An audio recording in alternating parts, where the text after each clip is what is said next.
मस्त, छान छान. तर आता आपण पाहूया आपलं विज्ञान, है ना.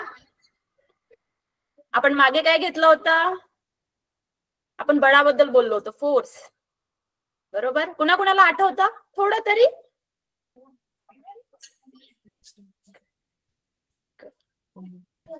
खडकी गव्हर्नमेंट आश्रम स्कूल आपला पहिला क्लास आहे का हा? नाही ना.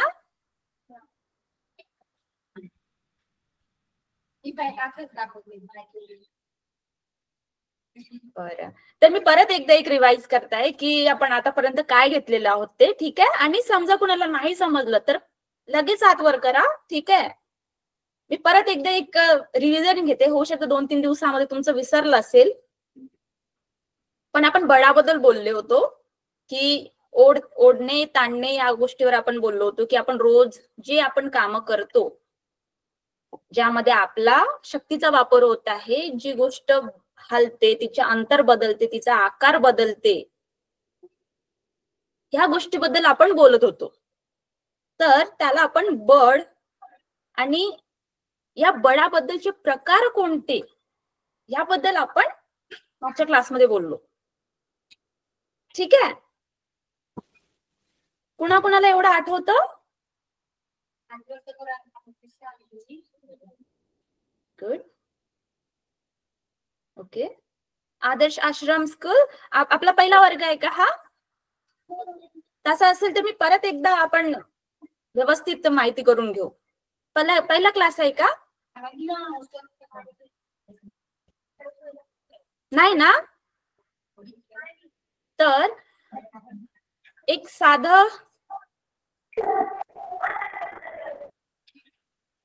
साधं म्हणून मी एक सुरुवात करते की आपण काय काय घेतलं होतं. तर बघा, आपण बळाबद्दल बोललो होतो, त्यामध्ये आयझॅक न्यूटन यांनी याचा शोध लावला होता की आपण जे रोज आपले काम करतो, हालचाली करतो, एखादी वस्तू उचलणे किंवा तिला दुसऱ्या ठिकाणी ठेवणे, एखादी ओढणे आपल्याकडे, याला त्यांनी बळ असं नाव दिलं होतं. आणि त्या बळाच्या प्रकाराबद्दल त्यांनी आपल्या समोर एक व्याख्या ठेवलेल्या आहेत की याचे प्रकार कोणते आणि त्याची उदाहरणं काय काय बघितली होती. तर त्याची उदाहरणं आपण बघितलं होतं की ते बळ जे आहे हे आपल्याला दिसतं किंवा आपण त्याला स्वतःचा स्पर्श करून, ज्या बळाचा आपण एक प्रकार बघितला होता, स्पर्श झाल्यानंतर जे बळ, काही वस्तू दूर जातात, जवळ येत आहेत किंवा त्याचा आकार बदलत आहे, त्याला आपण म्हटलं होतं संपर्कीय बळ. आणि असंपर्कीय बळामध्ये आपण उदाहरण काय बघितलं होतं? गुरुत्वाकर्षण, चुंबकीय. आठवतंय कुणाला? चुंबकीय आणि विद्युत बळाबद्दल आपण बोललो होतो. Very good. तर हे जे बळ आहे, या बळाबद्दल आपण बोलत असताना आपण म्हटलं होतं की वस्तूला स्वतःचा जीव प्राण नाही. जसं आपल्या मुलांना, विद्यार्थ्यांना जे जीव प्राण आहे, परत आपल्या गायी म्हशी आहेत, त्यांना स्वतःचे जीव प्राण आहे, ते स्वतःचं जेवण जेवतात, स्वतः या जागेवरून त्या जागेवर जातात. तर ते स्वतःचा बळाचा वापर स्वतःकरिता करत आहेत. पण जे वस्तू आहेत त्यांना आपण हालचाल करवत आहोत, तर त्यासाठी स्वतःच्या शक्तीचा वापर करत असताना त्याच्याबद्दलची उदाहरणं, त्यामध्ये पण आपण बघितलं होतं की संपर्कीय बळ आणि असंपर्कीय बळामध्ये आपण त्याची परत प्रकार बघितले, ठीक आहे. आणि त्या प्रकारांमध्ये आपण म्हटलं की संतुलित आणि असंतुलित बळ, म्हणजे कुणामध्ये जास्त ताकद आहे किंवा कुणामध्ये जास्त वजन आहे तर ते खाली जाणार, आणि ज्याच्यामध्ये वजन कमी आहे ते उशिरा खाली जाणार, पण जाणार. आणि त्याचं आपण काय म्हटलं होतं की गुरुत्वाकर्षण, बरोबर. गुरुत्वाकर्षण माहिती आहे? Very good, very good. तर हे जे गुरुत्वाकर्षण, आपण आज या गुरुत्वाकर्षणाबद्दल पण चांगलं अजून माहिती करून घेऊया, ठीक आहे. आपण जडत्वाबद्दल बोललो होतो की जे जडत्व आहे त्याबद्दल मी एक उदाहरण दिलं होता की आपण बसमध्ये जात असताना काय काय आपण स्वतःवर त्याचे परिणाम आपल्याला दिसतात, आपण त्याबद्दल बोललो होतो की समजा बस जात आहे एका दिशेने, समजा बस या दिशेने जात आहे, तर ती बस याच दिशेने जाणार, ठीक आहे. पण मी बसमध्ये बसलेला व्यक्ती हा आपली जागा बदलवत नाही, बरोबर. सगळ्यांनी बसमध्ये प्रवास केलेला आहे, ठीक आहे. तर हा जो माझा गुणधर्म आहे, जसं तुम्हाला चित्रामध्ये दिसत आहे की हा जो व्यक्ती आहे बसमध्ये हा उभा आहे आणि बस कुठे जात आहे या ठिकाणावरून दुसऱ्या ठिकाणावर, पण व्यक्तीची जागा एकच आहे, त्यांनी आपली जागा बदलवलेली नाही आहे, तो याच ठिकाणी उभा आहे. तर याला म्हटलं आहे जडत्व. वस्तूचा एक गुणधर्म आहे की वस्तू जोपर्यंत त्या मोशन मध्ये, त्या स्थितीमध्ये आहे, ती त्या स्थितीमध्ये राहणार. जोपर्यंत तिला दुसरा बळ, जसा माझ्यासारखा दुसरा बळ किंवा या उभ्या व्यक्तीला दुसरं कोणी हलवून समोर धक्का देऊन त्याला पाठवत नाही, तोपर्यंत तो तिथेच उभा राहील. त्या व्यक्तीचा गुणधर्म तो मानला जाईल. जसं मी या बॉलला पकडला आहे, तर मी या बॉलला जोपर्यंत धक्का देणार नाही तोपर्यंत ही बॉल इथेच राहणार, माझ्याच हातामध्ये राहणार. तर हे जे जडत्व आहे, हे परत इथे बघा, तुम्हाला इथे हा मुलगा थोडा समोर जाताना दिसत आहे का बरं? तर बसने ब्रेक लागल्यानंतर आपण समोरच्या तोलाने समोर जातो, बरोबर.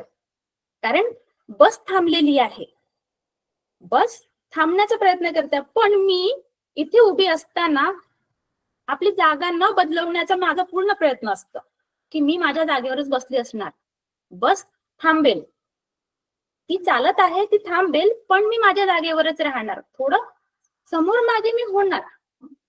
तर हे जे वस्तूचं जे स्वतःच असतं की मी माझी जागा, माझं अंतर, माझा शेप, माझा आकार मी बदलवणार नाही, हा जो गुणधर्म आहे याला जडत्व म्हटलं आहे. या शब्दामध्येच आपल्याला असं होतं ना की आपण, आपल्याला घरच्यांनी कोणी काम करायला सांगितलं तर आपण म्हणतो की मला काही करायचं नाहीये, नाही नाही, आपण कसं जडत्व दाखवतो, हे बघ कामचुकारपणा. तर हा जो जडत्व आहे याला कामचुकार समजायचं, की त्याची जी इच्छा असते, समजा तो चालत आहे तर तो चालतच राहणार, समजा तो एका ठिकाणी बसलेला आहे तर तो एका ठिकाणीच राहणार.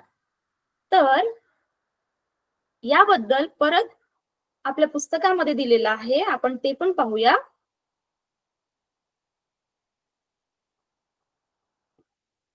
तर हे जे जडत्व आहे याबद्दल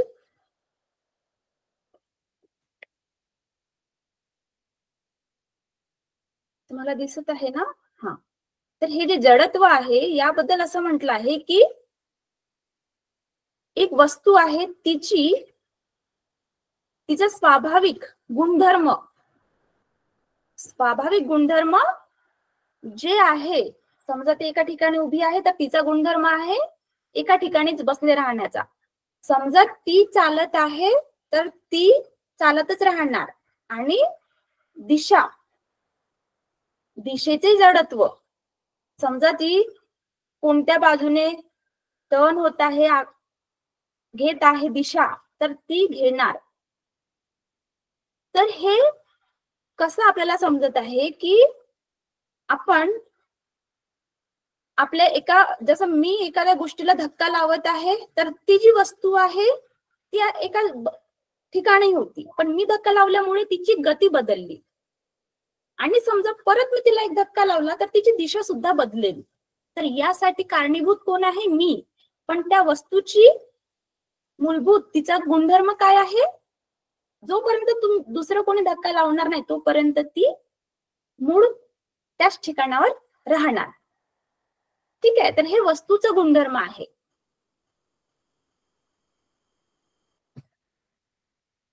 एवढं तुम्हाला समजलंय का? की म्हणजे हा जो बळ आहे, आपण या बळाबद्दल बोलत आहोत, तर हा जडत्व याबद्दल समजलं आहे का?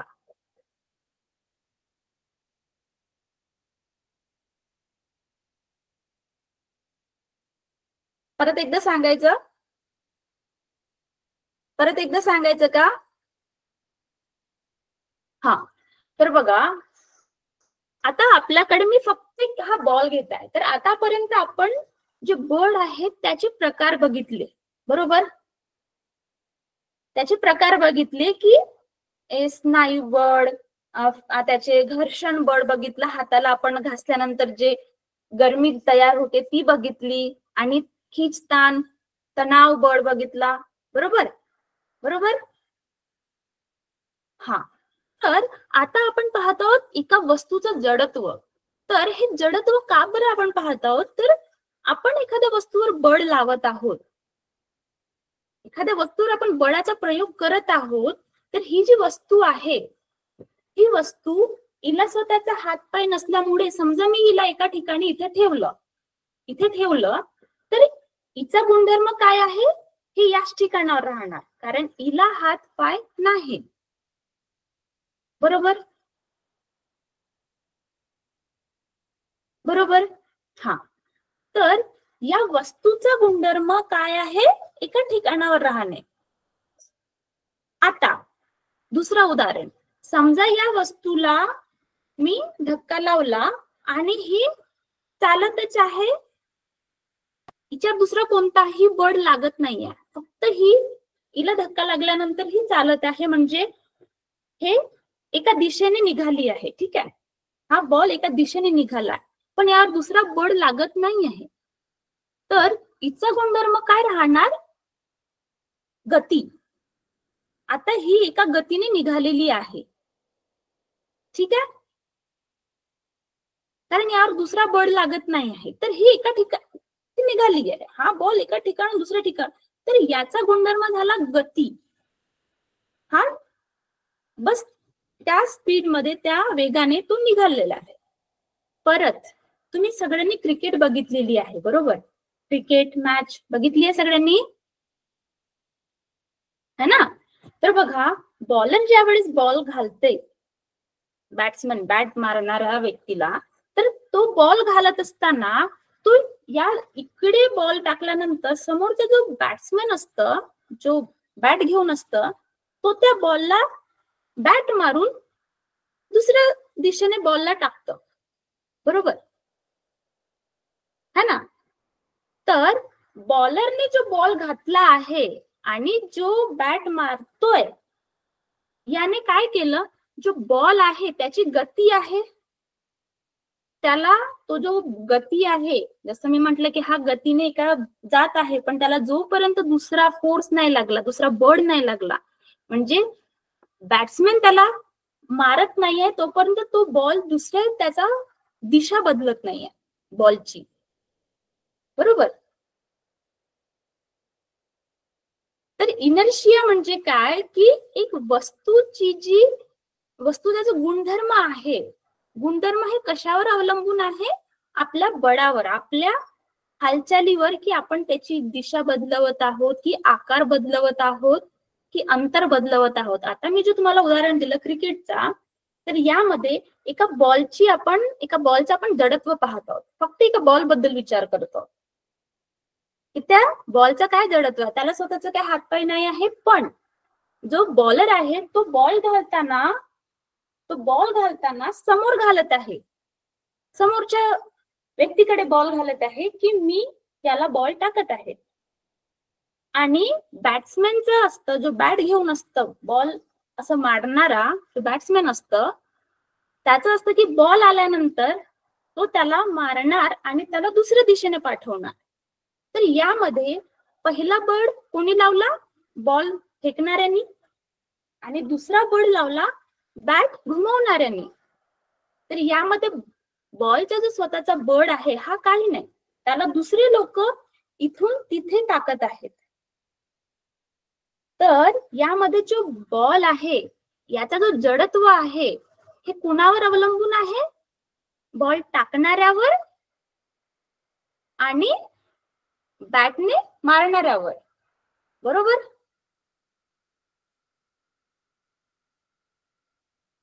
थोडं हळू सांगायचं का?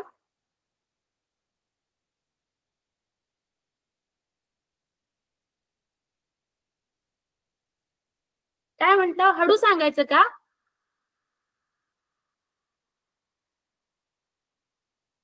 समजलं आहे का, समजलं का आधी? समजलं, ठीक आहे. तर आपण एका बॉलच्या जडत्वाबद्दल बोलत आहोत की बॉलच्या स्वतःचे हातपाय नसल्यामुळे त्याला कोण अंतर आकार देत आहे? एक बॉल घालणारा आणि बॅट घुमवणारा व्यक्ती. ठीक आहे, तर इथपर्यंत आपण समजलं आहे. आपण बडाबद्दलच बोलत आहोत. आता सगळ्यांना लक्षात आहे का की बडाचा एसआय युनिट काय म्हटलं होतं मी? कुणी मला सांगेल?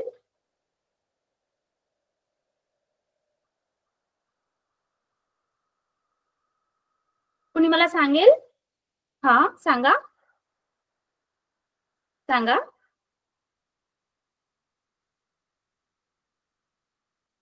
सांगा, अनम्यूट करा आणि सांगा मला एसआय युनिट काय आहे बडाचा?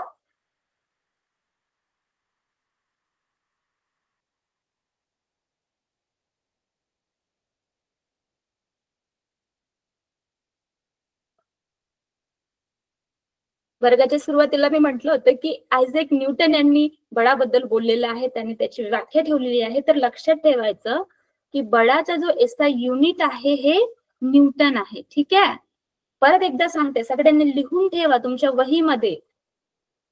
तुम्हाला पेपरमध्ये पण येणार, तुम्हाला लक्षात ठेवायचं आहे समोर चालून. ठीक आहे, तर आता आपण याबद्दल बोललो बळाबद्दल. तर आपण यावेळेस बळाबद्दल बोलत असताना आपण हा जो बळ आहे हा पूर्ण एका बॉलवर पाहत होतो. एका पूर्ण बॉलवर, हा पूर्ण बॉल, याचा पूर्ण हा आकार, यापेक्षा लहानही बॉल राहू शकते, एवढ्या आकाराचा बॉल राहू शकते, एवढ्या आकाराचा बॉल राहू शकते. तर आपण आतापर्यंत पाहत असताना या बॉल बद्दल, पूर्ण या बॉल बद्दल बोललो की हा बॉल एवढं दूर जात आहे. पण समजा मला काढायचं आहे की हा एवढा मोठा बॉल आहे, पण मला या बॉलच्या फक्त थोड्या जागेबद्दलच मला माहिती काढायची की माझा किती हा जो बळ आहे या जागेवर लागत आहे. तर या मी पूर्ण बॉल बद्दल विचार नाही करत आहे. आता मी हा जो बळ आहे हे मी संपूर्ण नाही, आता याला आपण तुकड्यामध्ये आणायचं. आता आपण थोडं समोर जात आहोत. ठीक आहे, तर आता मी म्हणत आहे की हा जो बॉल आहे या बॉलचे मी थोड्या जागेबद्दल विचार करत आहे, पूर्ण बॉल बद्दल नाही. कारण मी माझं बळ लावत आहे, पण मला समजत नाहीये की माझं बळ किती लागत आहे आणि त्याचा परिणाम काय काय होत आहे. तर मग मी काय करणार की माझा जो बळ आहे, माझा जो फोर्स आहे, यामध्ये मी किती जागेवर हा फोर्स लावत आहे, हा बळाचा मी प्रयोग करत आहे माझ्या बळाचा. तर याबद्दल एक सायंटिस्ट, त्यांचं नाव आहे बेसिल पास्कल, तर त्यांनी म्हटलं की माझा हा जो बळ आहे मी हा तर लावत आहे, पण मलाच माहिती नाही की मी किती बळ लावला आणि हा बॉल किती दूर जाणार हे त्यांना माहिती नव्हतं.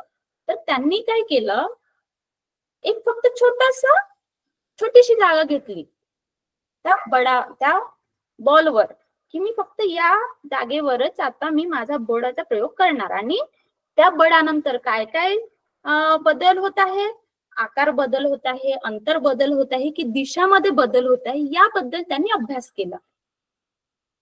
ठीक आहे, तर त्यांनी याला काय म्हटलं, त्याला म्हटलं प्रेशर, दाब. त्यांनी याला एक नाव दिलं आणि त्याला म्हटलं की दाब. मी हा जो बळ वापरत आहे या बळाचा जो परिणाम होत आहे त्याला त्यांनी नाव दिलं दाब. तर आपल्या धड्याचं सुद्धा काय नाव आहे, दाब. बळ आणि दाब, बरोबर. तर आपण याबद्दल आपल्या पुस्तकामध्ये काय काय दिलेलं आहे ते सुद्धा पाहून घेऊया. की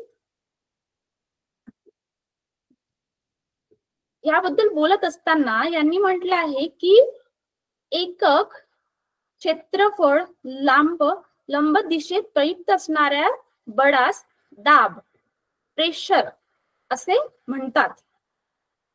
बघा, तुमच्याकडे पुस्तक आहे, तुमच्या पुस्तकामध्ये याला अंडरलाईन करून ठेवा की हे जे दाब आहे, प्रेशर आहे, हे कसं आलं. तर मी जसं म्हटलं की आपण बळाबद्दल तर बोलत आहोत, पण आता आपण एका ठराविक जागेबद्दल विचार करत आहोत. पूर्ण आपण बळ लावत असताना फक्त एका ठराविक जागेबद्दल विचार करत आहोत. म्हणून याची जी संख्या आहे, याची जी व्याख्या आहे, हे कसं आहे, हे जे दाब आहे, प्रेशर, हे काय आहे, बळ. बघा, बळ आहे, आपण बळाबद्दलच बोलत आहोत, पण एका विशिष्ट जागेबद्दल बोलत आहोत. तर त्याला काय आहे, बळ, आणि ज्यावर बळ प्रयुक्त केले आहे ते क्षेत्रफळ. ठीक आहे. आपण जे आता पाहत आहोत यामध्ये काय म्हणत आहे की आपण जे आतापर्यंत बळाबद्दल प्रकार जे काही बघितले त्याच प्रकारामध्ये आपण पाहतो की कोणत्या जागेवर किती बळ लागत आहे. एवढं तुम्हाला समजलं का? की मी परत एक एक्झाम्पल द्यायचा. ओके, समजलं? नाही समजलं. हा, तर आता आपण जे बळ म्हटलं की मी एखाद्या वस्तूला धक्का देत आहे किंवा एखाद्या वस्तूला उचलत आहे, है ना, तर त्यामध्ये काय काय बदल होत आहेत आपण याबद्दल बघितलं. की मी समजा एखाद्या बॉलला धक्का दिला तर बॉल एका दिशेने जात आहे किंवा त्याच्या पृथ्वीचा गुरुत्वाकर्षणाचा प्रयोग होत आहे म्हणून तो बॉल थांबत आहे, याबद्दल बोलत होतो. तर हा जो आता मी हा बॉलला समजा धक्का दिला आणि हा बॉल जमिनीवर जात आहे, तर या बॉलवर असं कोणतं बळ लागत आहे आणि किती प्रमाणात बळ लागत आहे, तर यालाच आपण प्रेशर म्हणत आहोत, दाब म्हणत आहोत. परत एक एक्झाम्पल, जसं आपण म्हटलं की हा जो पेन आहे, बरोबर, पेन सगळ्यांना दिसत आहे. हा जो पेन आहे, हा जो पेन आहे, आता या पेनला दोन बाजू आहेत. बघा, या पेनला दोन बाजू आहेत, एक याचा टोकन आहे आणि एक त्याची नोक आहे. तर तुम्हाला दिसत आहे की हे जो नोक आहे हे कमी आहे, बरोबर, याची जागा कमी आहे. ठीक आहे. तर आता मी असं म्हणत आहे की मी याला बळ लावत आहे इथे आणि याला पण लावत आहे. तर मला सांगा, सगळ्यात जास्त जागा यामध्ये आहे. मी समजा बळ लावत आहे या टोकवर, याची जागा मोठी आहे, तर हा जो माझा बळ आहे या जागेवर विभागला जात आहे, इथे इथे इथे इथे, बरोबर, या जागेवर विभागला जात आहे आणि हे आतमध्ये नाही जाणार. समजा मी सारखाच बळ, जो बळ मी इथे लावत आहे, ज्या बळाचा मी वापर या इथे असा करत आहे, सारखाच बळ मी या साईडला लावत आहे, तर बघा, हा जो टोक आहे, ह्याची कमी जागा आहे, ही माझ्या सरळ हातामध्ये जात आहे आणि इथे छोटासा छेद करेल. त्याचं कारण असं की मी जो बळ लावत आहे ते हे या जागेवर विभागला जात आहे आणि तो जो बळ आहे हा सारखा परिणाम नाही करणार जो हा परिणाम करेल, कारण यामध्ये बळ जो आहे सगळं एका ठिकाणी केंद्रित झालं, कारण इथे जी जागा आहे ही विभागली जात नाही आहे. परत तुम्हाला एक एक्झाम्पल देते. बघा, जसं आपण रेतीमध्ये चालत आहोत, रेतीमध्ये सगळेजण चालले आहेत, बरोबर, रेतीमध्ये चालत असताना आपले जे पाय आहेत हे रेतीमध्ये रुततात, आतमध्ये थोडंफार आतमध्ये तरी जातात, एवढं आतमध्ये जातात, है ना, बरोबर.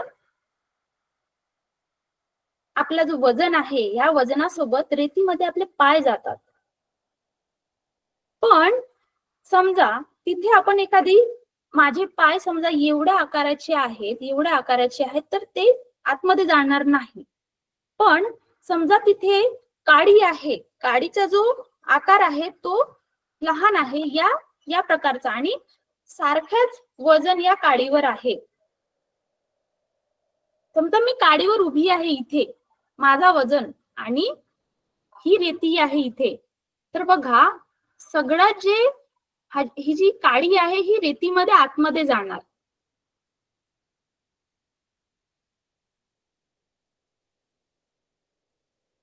तुम्हाला अजून म्हणजे दुसरं काही एक्झाम्पल मध्ये अजून मला काय सांगावं असं वाटेल?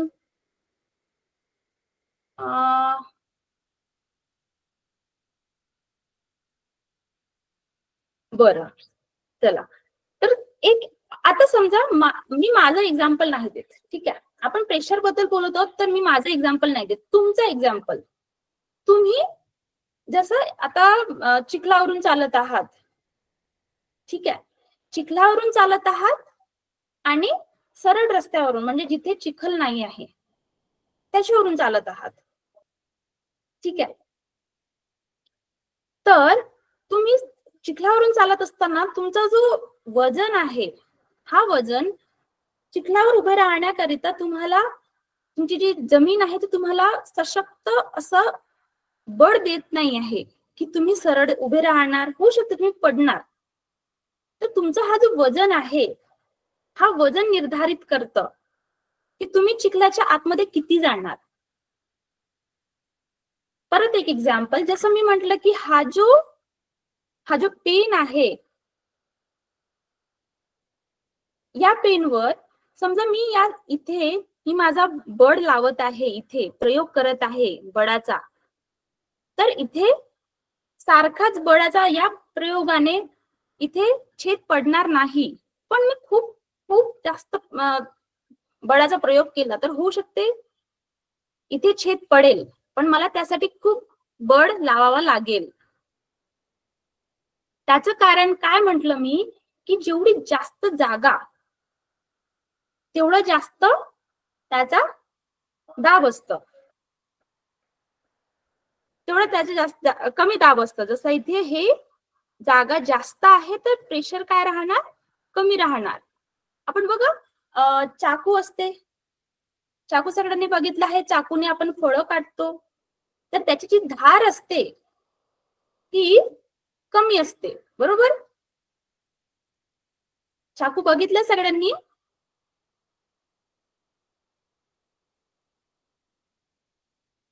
तर आता तुम्ही मला एक एक आपण छोट्या छोट्या गोष्टी सुरू करूया की मला प्रेशर दाब बद्दल नेमकं काय सांगायचंय.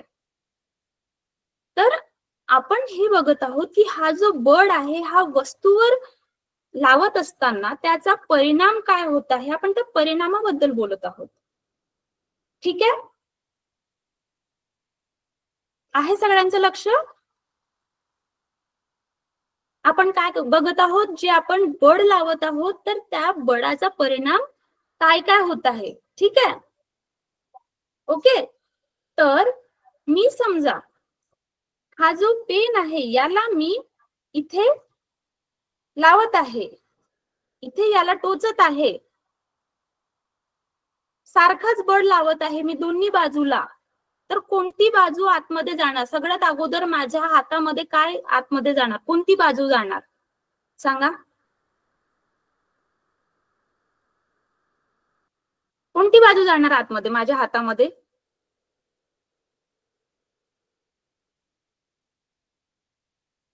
बोला.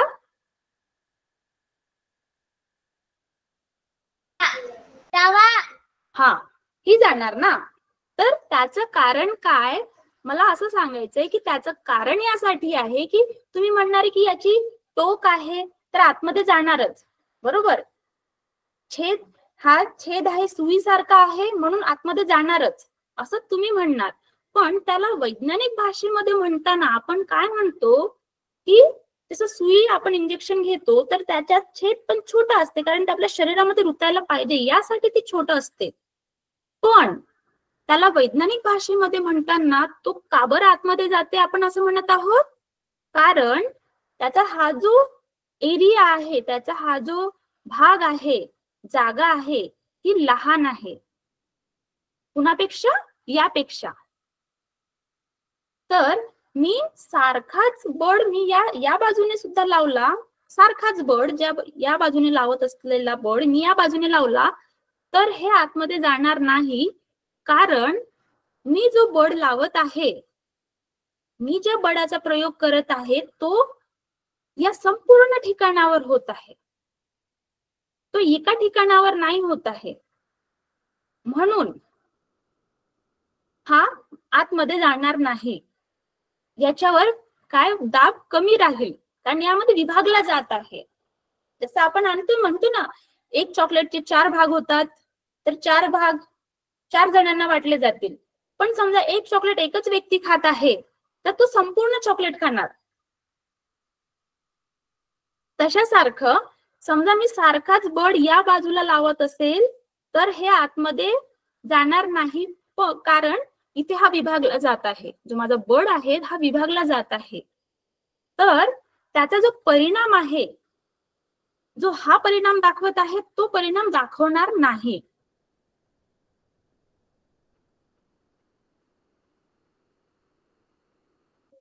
परत एकदा सांगायचं,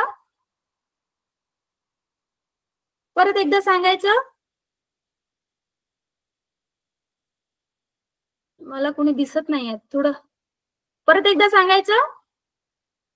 ओके, तर आपण काय म्हणत आहात? नाही समजलं?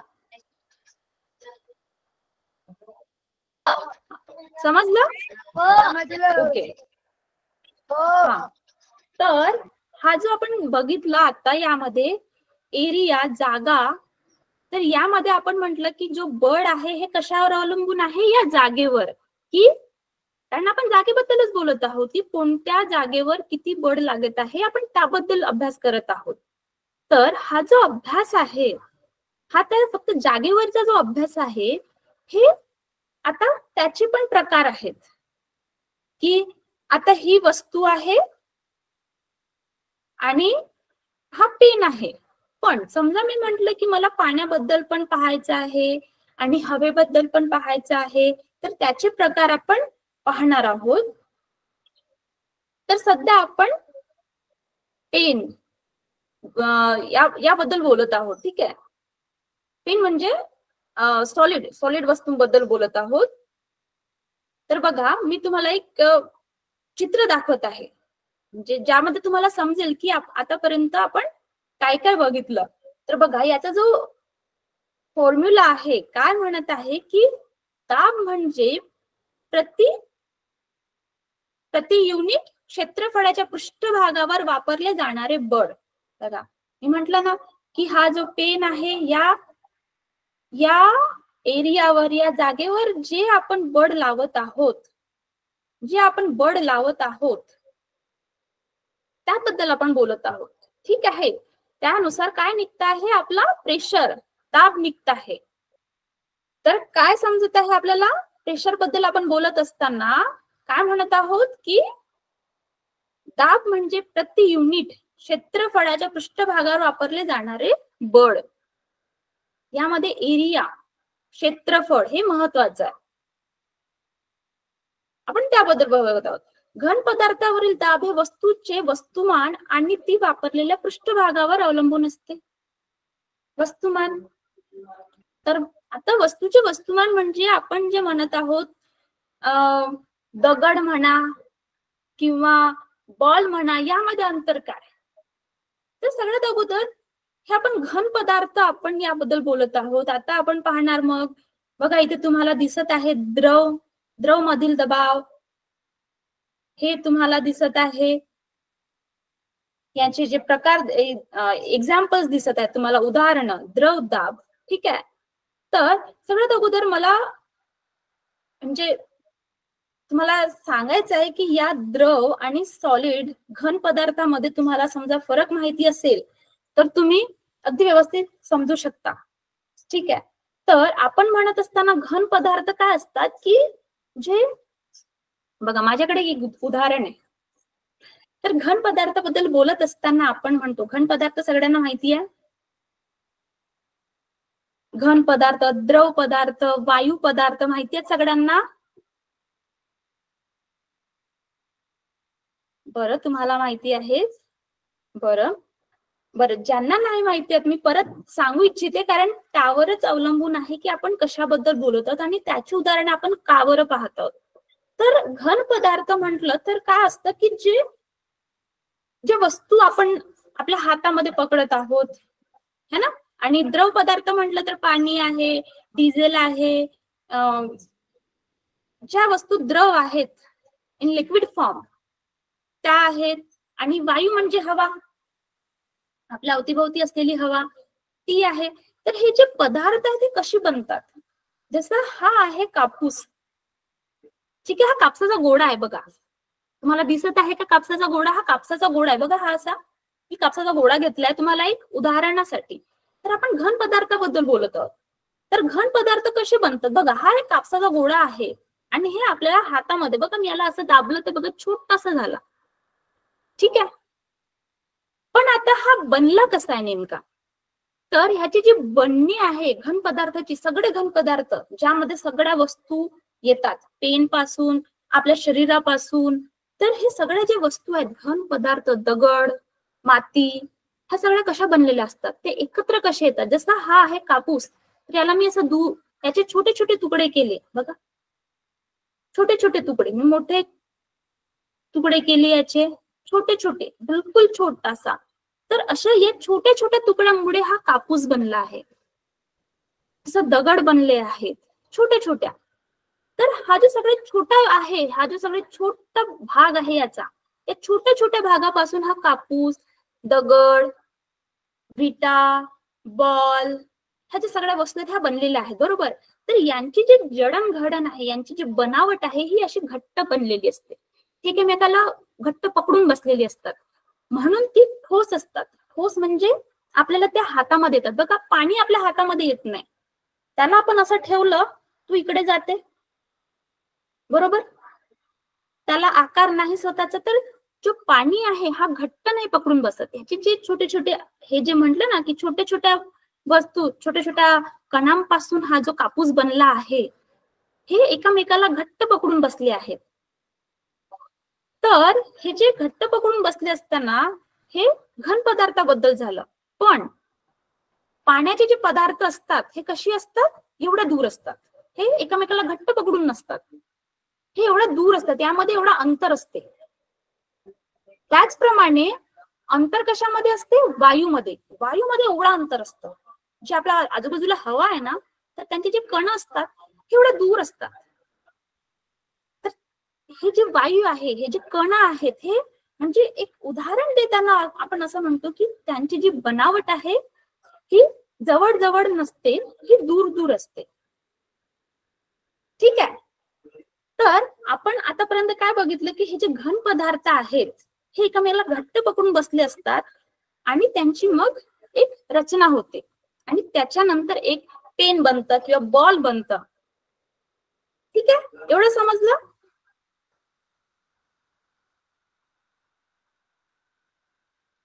Very good. तर आपण हे आता पदार्थाची जडणघडण कशी आहे याबद्दल बघितलं, ठीक आहे. घन पदार्थ एकमेकाला घट्ट पकडून बसले असतात, द्रव पदार्थ थोड्या अंतरावर असतात, त्यांची जी कण असतात थोड्या अंतरावर असतात, आणि जी वायू आहे यांची कण दूर असतात, ते त्यांची जी जडणघडण आहे ही थोड्या दूर दूर अंतरावर असते, ठीक आहे. तर आता आपण प्रेशर बद्दल बोलत असताना सगळ्यात अगोदर द्रव या गोष्टीवर बोलूया, ठीक आहे. द्रवाचा दाब. तर तुम्हाला एक उदाहरण म्हणून बघितलं, मी तुम्हाला सांगत आहे, दाखवत आहे बघा.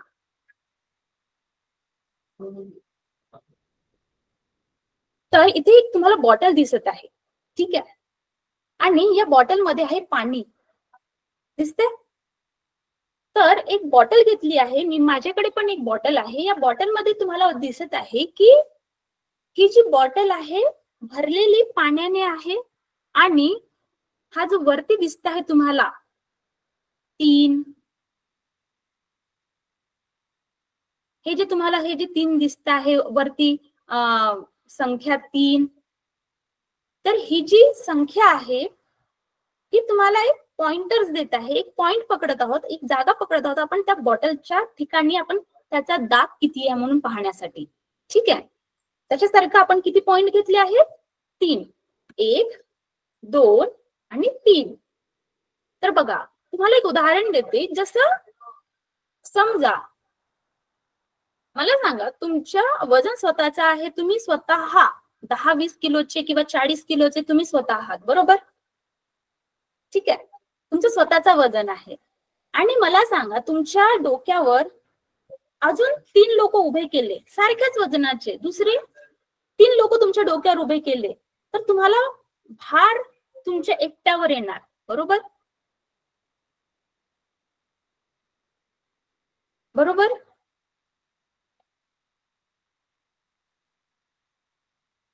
Anyone listening? सगळे ऐकत आहेत? मी म्हंटल की समजा आपण उभे आहोत, एका जागेवर उभे आहोत, आणि मी म्हंटल की तुमच्या डोक्यावर किंवा तुमच्या खांद्यावर परत 3 लोक उभे राहणार, तर सगळा भार तुमच्यावर येणार, बरोबर?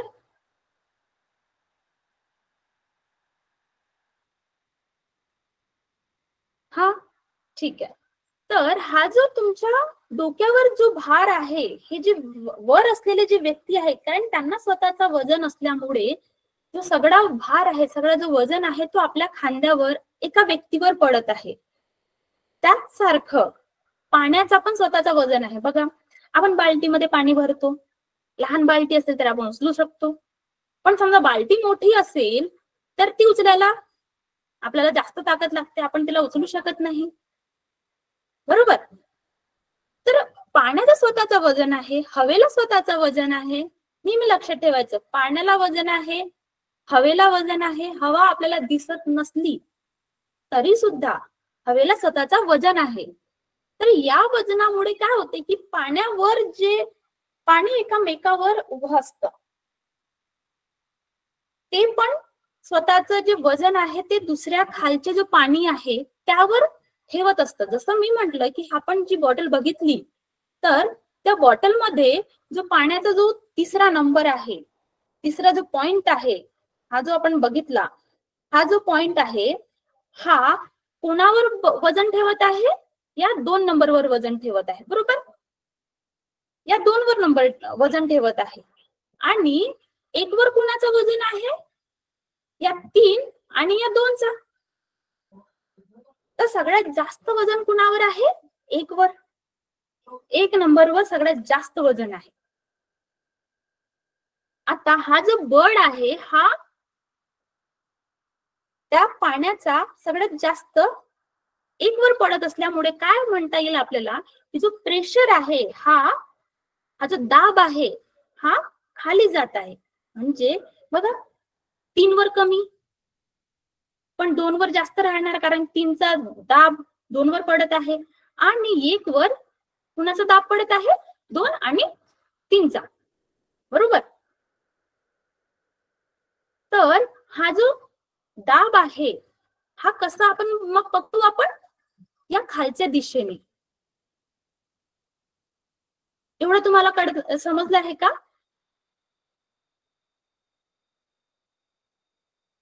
गुड. तर आपण हे जे म्हणत आहोत, हा जो दाब आहे, हा जो प्रेशर आहे, हा सारखाच आपण वायूबद्दल म्हणत आहोत. वायू काय म्हणत आहे की वायूला जी हवा आहे, हवा, या वायूबद्दल बोलत असताना आपण सारखंच म्हणतो की ही जी हवा आहे, ही आजूबाजूला आपली जी हवा आहे, याला आपण काय ग्राह्य पकडत आहोत? एक पाण्यासारखं पकडा. बघा, मी तुम्हाला एक चित्र दाखवत आहे की आपण नेमकं पृथ्वीवर कसं राहतो.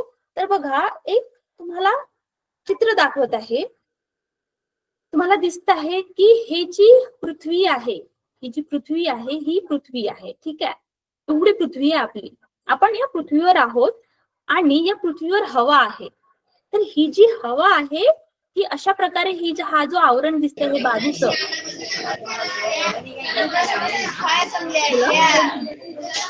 दिसत आहे? संजय सर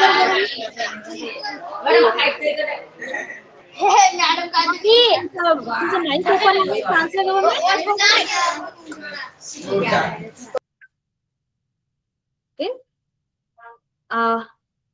ठीक आहे. तर मी म्हणत होते की जी पृथ्वी आहे, आपण ज्या पृथ्वीवर राहत आहोत, तर त्यामध्ये जो वायूचा दाब आहे, हे कसं आपण याला ग्राह्य पकडतो. तर ही जी पृथ्वी आहे, आपण या पृथ्वीवर राहतो, पण या पृथ्वीच्या आजूबाजूला जी हवा आहे ती या पृथ्वीच्या अशा प्रकारे गोल आवरणामध्ये आपण त्याला ग्राह्य पकडतो. पण त्याला पकडत आहोत की जी हवा आहे ही अशी अवतीभवती आहे, आणि ही जी हवा आहे, ही हवा बघा, तुम्हाला इथे तुम्हाला हे जे एरो दिसत आहेत, हे खालच्या दिशेने आहेत, पृथ्वीच्या दिशेने आहेत. त्याचं कोणी कारण सांगू शकेल का मला? कारण मी म्हटलं की ही जी हवा आहे ही सारख्याच प्रकारे काम करते जशा प्रकारे पाणी काम करतं. पाण्यावर पण त्याचं वजन असतं, बरोबर? वरच्या पाण्याचं वजन खाली असतं आणि त्याचं जो सगळं प्रेशर आहे हे खाली येत असतं. त्याच प्रकारे जी हवा आहे, हवेला सुद्धा स्वतःचं वजन आहे. यामध्ये कोणाला प्रश्न आहे मला विचारू शकता?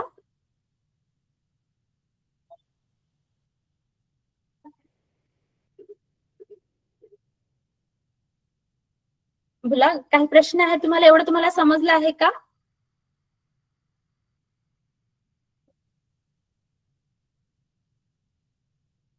गुड. तर आपण या पाण्याबद्दल बोलत असताना सारखंच समजायचं की जी ही हवा आहे, पृथ्वीची जी स्वतःची हवा आहे आजूबाजूला, तिला सुद्धा एक समुद्रासारखं समजायचं की आपण या हवेच्या समुद्रामध्ये राहत आहोत. त्याचं कारण असं की पृथ्वीचं जो गुरुत्वाकर्षण आहे, ह्या सगळ्या वस्तू आपल्याकडे ओढतं, सगळ्यांना माहिती आहे, बरोबर? तर हे जे वस्तू ओढतं, हवा सुद्धा स्वतःकडे ही ओढते पृथ्वी. तर आपण यामध्ये काय पकडत आहोत की हा जो गुरुत्वाकर्षण आहे, वस्तू आपल्याकडे ओढतं, हवा आपल्याकडे ओढत आहे. तर जे हवा एकावर एक आहे त्याला सुद्धा नावं दिलेली आहेत. एटमॉस्फिअर जे तुम्ही बघितलं असेल जिओग्राफीमध्ये, त्याचे लेयर्स आहेत, 7 लेयर्स आहेत. तर ते लेयर्स एकामेकावर उभे आहेत. जसं मी म्हंटल, उदाहरण दिलं की व्यक्ती समजा एकामेकाच्या खांद्यावर उभं राहील तर सगळ्यात जास्त वजन खाली असणाऱ्या व्यक्तीवर राहणार.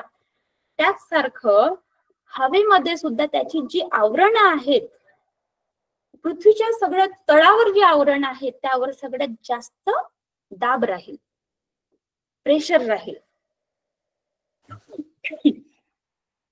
तर एवढं तुम्हाला हवेबद्दल. आज मी फक्त एक उदाहरण देताना मी तुम्हाला पाण्याचं उदाहरण दाखवलं.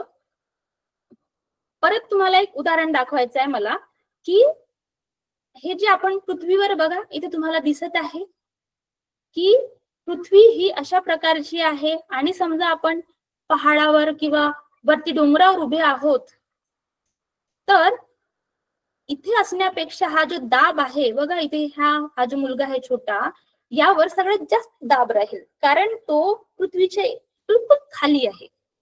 पण थोडं वर कमी राहणार, कारण त्याच्यावर समजा माझ्यावर समजा 2 मुलं उभे असतील तर एक मुलगा खाली आला, कारण मी डोंगरावर उभी असल्याने मी वर उभी आहे. तर तुम्हाला हा जो अंतर आहे, हा अंतर पाणी हवा सारखाच आहे.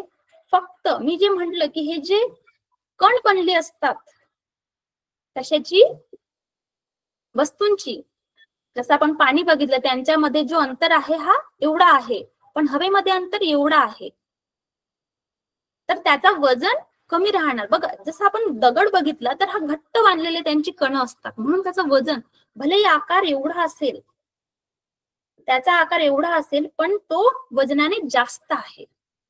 ठीक आहे, कारण त्याची जी जडणघडण आहे ही घट्ट कणांनी बनलेली आहे. एवढं तुम्हाला कळलं आहे का?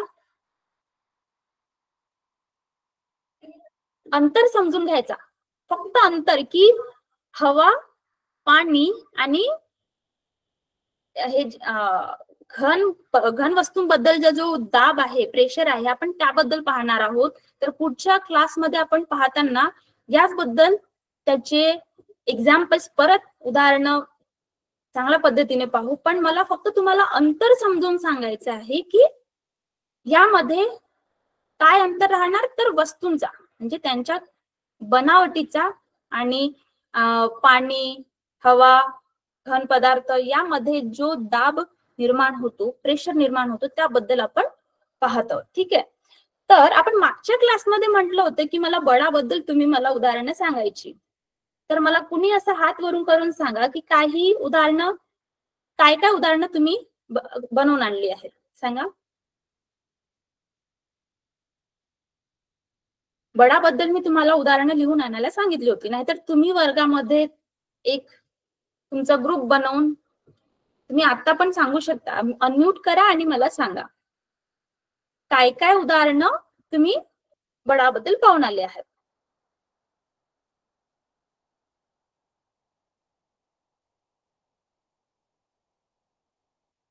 कुणी सांगते?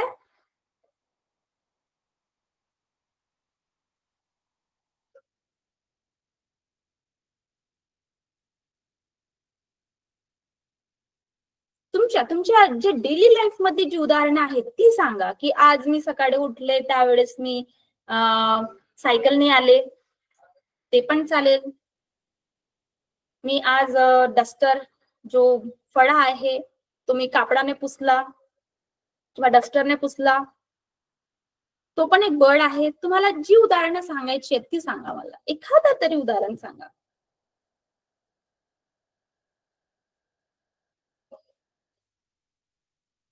चुकलं तर काय हरकत नाही, मी आहे. चुकलं तर मी सांगायला आहे, काय हरकत नाही, सांगा मला.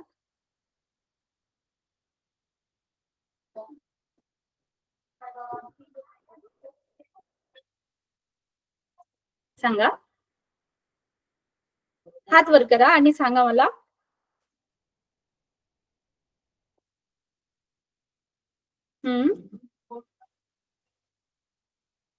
काय हरकत नाही बाळांनो, चुकलं तर काय आहे, मी आहे ना, मी सांगणार. सांगा.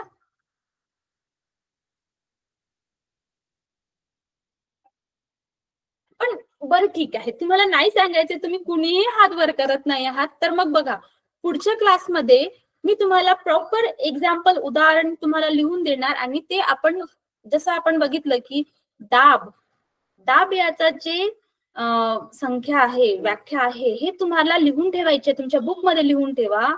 काय आहे? Force is to area. ठीक आहे. तर हे तुम्हाला लिहून ठेवायची आहे आणि हे तुम्हाला आपण काय पाहणार, त्याची न्यूमेरिकल्स उदाहरणं पाहणार. तर हे तुम्हाला त्यावेळेस काम पडणार. ठीक आहे. तर ते तुम्ही लक्षात ठेवायचं. काय आहे? दाब म्हणजे फोर्स इज टू एरिया, हे तुम्ही लक्षात ठेवायचं. परत याबद्दल आपण काय काय बघितलं की घनदाब आणि वायुदाब, घन पदार्थावरील दाब आणि वायुदाब आणि द्रव पदार्थावरील दाब. तर याबद्दल आपण पाहणार. तर त्यामध्ये काय काय वेगळे वेगळे बदल असतात की एखाद्या वस्तूवर मी माझा बळाचा प्रयोग करताना काय बदल होत आहे आणि हवेवर बळाचा प्रयोग करताना काय बदल होत आहे आणि पाण्यावर बळाचा प्रयोग करताना काय काय बदल होत आहे ते आपण पाहणार. ठीक आहे. एवढं क्लिअर आहे ना? गुड. ठीक आहे. तर एक तुम्हाला म्हणजे उदाहरण द्यायचं का? ठीक आहे. तर पुढच्या क्लासमध्ये तुम्ही भेटत असताना मला तुम्ही उदाहरणं सांगायची. ठीक आहे. आणि तुम्ही माझ्याशी बोला. तुम्हाला जेवढं बोलायचं आहे ना तेवढं बोला माझ्याशी. जसं अनम्यूट करून किंवा काहीतरी की मला हे नाही समजलं म्हणून तुम्ही माझ्याशी बोललात तर मला समजेल की मी परत अजून काय उदाहरणं सांगायची जे तुम्हाला समजेल, लवकर लक्षात येणार. ठीक आहे. तर तुम्हाला काही बोलायचं असेल तर माझ्याशी बोला. डन? डन? ठीक आहे. नेक्स्ट क्लासमध्ये तुम्ही सगळे बोलायचे माझ्याशी. ठीक आहे. तर आजच्या क्लासमध्ये एवढंच. आपण पुढच्या क्लासला भेटू, त्यावेळेस आपण या सगळ्या जे दाब आहे याबद्दल डिटेल्स मध्ये बोलू. ठीक आहे, चला बाय.